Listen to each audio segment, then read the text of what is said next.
Del miedo a la acción.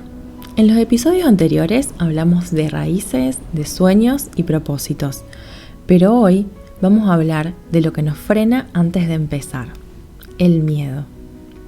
El miedo siempre aparece antes de hacer un cambio, por eso hoy quiero compartirte cómo pude transformarlo en impulso para poder pasar de la duda a la acción, para que vos también puedas usarlo como un motor para tu proyecto.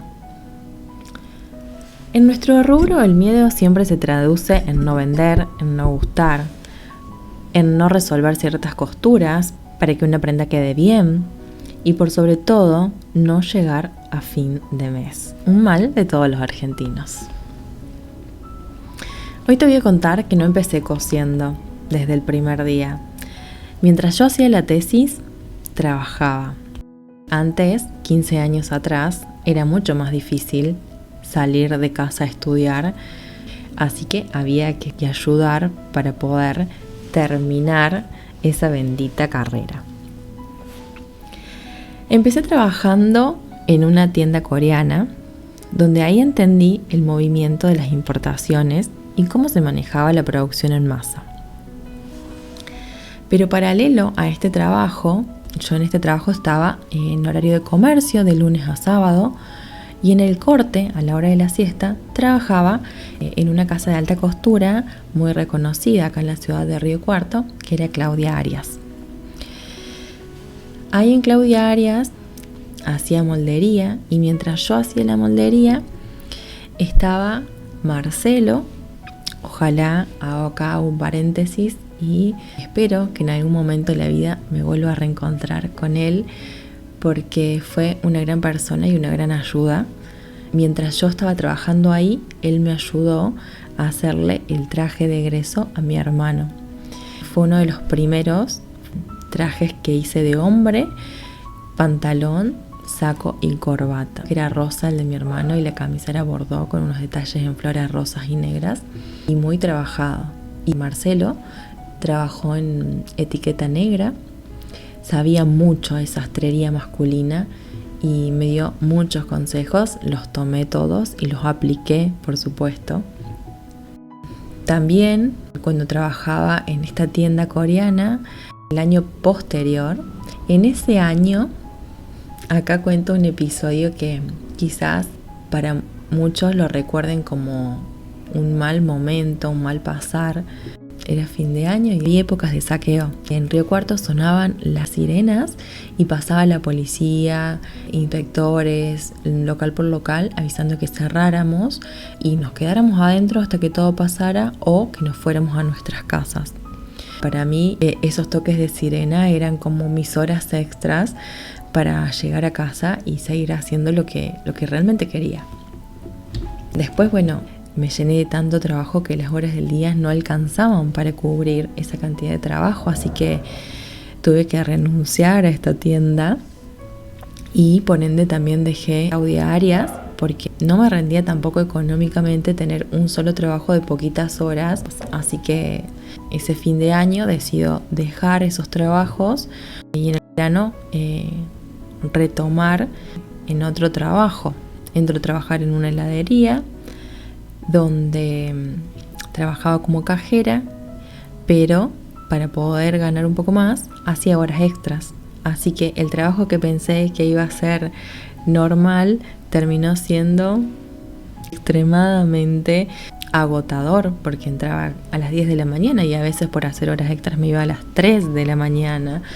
Hasta que de vuelta tomo muchísimo trabajo para fin de año, además de los vestidos de egreso, tomé trajes de baile y ahí fue cuando definitivamente entra a mi cuerpo el señor llamado estrés para quedarse durante 7 días que fueron interminables, donde mi mamá decide que yo me vaya unos días a moldes hasta que eso se me vaya.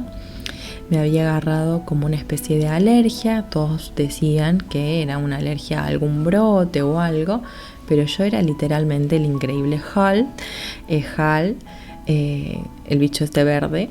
Tenía la cara hinchada, los brazos, el cuerpo, piernas, todo, absolutamente todo el cuerpo hinchado que yo dije 2 días y ya estoy bien, pero no había corticoide ni medicación que me bajara la hinchazón, así estuve durante 7 días. Y cuando puedo moverme un poco ya empiezo a coser, y cuando ya me quedan solamente las ronchas en el cuerpo, vuelvo a Río Cuarto para reincorporarme a mi trabajo, y cuando llego descubro que mi puesto ya estaba ocupado. Entonces ahí me doy cuenta que todo mi esfuerzo, toda mi voluntad, toda mi dedicación y todo el empeño que yo le había puesto a ese trabajo fue absolutamente en vano, porque me di cuenta que no somos más que un número para los dueños de comercio, para los empresarios. Quizás no todos sean así, pero los que a mí me tocaron, o por lo menos esta persona, sí fue así.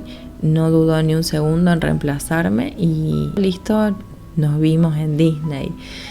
Y ahí viene la frustración, porque vos decís, tanto empeño, tanto esfuerzo, ¿y para qué? Si al final no le importó nada.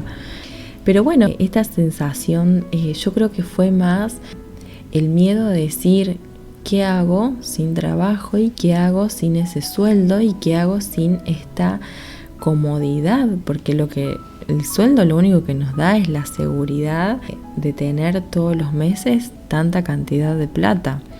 Y quizás esa plata no nos alcance para nada, pero es la seguridad de saber que yo cuento con eso. No importa cuántas horas me demande, yo cuento con eso. Bueno, ahí decidimos poner una química con mi pareja, donde trabajaba yo, por supuesto, todo el día. Y antes de levantarme cosía un rato, a la siesta cosía otro rato y a la noche cosía otro rato.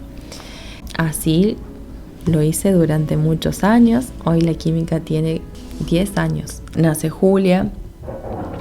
Es como que la vida me dijo, bueno, nena, te voy a mandar un hijo a ver si cambias un poco el ritmo. Aún embarazada yo seguía trabajando como si no la tuviera. De hecho, había gente que no sabía que estaba embarazada. Y había tomado uniformes también para un colegio de Río Cuarto. Y yo me los repartía en bicicleta. Imagínense en la ciudad embarazada, la cantidad de horas que me demandaba eso. Yo 2 días antes de tener Juli entregué los últimos uniformes, no me voy a olvidar nunca. Bueno, no me fue suficiente que la vida, ¡pum!, pandemia. Otro golpe más, como para decirme, che, ¿te vas a quedar en tu casa o qué tengo que hacer, no? Y bueno, yo hoy en día veo todos estos episodios y trato de verle el lado positivo. Sé que fueron momentos duros para muchas personas, pero es como este dicho, ¿no? Hay personas que mientras lloran, otras hacen pañuelos. ¿De qué lado estás vos, no? La pandemia fue un poco eso, como hacerme ver que tenía que quedarme en mi casa. Pero aún así, este robotito seguía funcionando, no había caído. Y aún con una mala praxis, en cama, me hice cargo de mi hija. Recuerdo que estuve con mi familia y con mi pareja en casa. Estuvimos todos juntos, pero yo trataba de levantarme y de recuperarme lo más rápido que podía. Y en cuanto lo pude hacer, me puse Juli en piernas arriba de un almohadón y cosía con ella en UPA y hacía barbijos. Imagínense el nivel de ansiedad que uno manejaba, que hoy le decimos ansiedad, pero en ese momento eran locuras, al punto de que Juli creciera y tuviese 2 guarderías. Ella estaba inscripta en una guardia de Moldes y en una de Río Cuarto. En vez de yo adaptarme a ella se adaptó a mí. Y quizás si ustedes dicen, pero está bien, así debe ser, yo creo que no, ni para un lado ni para el otro. Tiene que haber un equilibrio, porque ya somos 2 personas con necesidades diferentes. Entonces como que tiene que haber un equilibrio, ¿no? Y hoy lo puedo ver así. Antes no, antes es mi hija, es mi responsabilidad y va para donde voy. Y así quedamos. Pasó la pandemia, empiezo a trabajar a mediodía en la química porque obviamente ella me demandaba más tiempo de lo normal. Yo trataba de quedarme más tiempo en casa, dedicarle más tiempo a la costura. fue mi primer miedo, porque se reducía el sueldo a la mitad, sobre que ya era poco, imagínense, lo reducíamos a la mitad, y no solamente eso, sino con el miedo de si voy a tener trabajo de lo mío para solventar y alcanzar en la otra mitad que yo ya estaba cediendo. Fue un momento difícil, porque más allá de que yo me quedara con ella en casa, yo seguía trabajando de lo mío, pero con ese miedo de qué iba a pasar después y a fin de mes y todo lo que eso conlleva, ¿no? Hasta que Juli empieza salita de 4 y hay que tomar una decisión: o nos quedamos en Moldes o nos venimos a Río Cuarto. Y la verdad que ahí yo dije, bueno, voy a ceder, porque en ese momento mi pareja ganaba mucho más que yo. Si yo quiero crecer, también va a ser un beneficio para mí, aunque estaba dejando una gran parte de mí.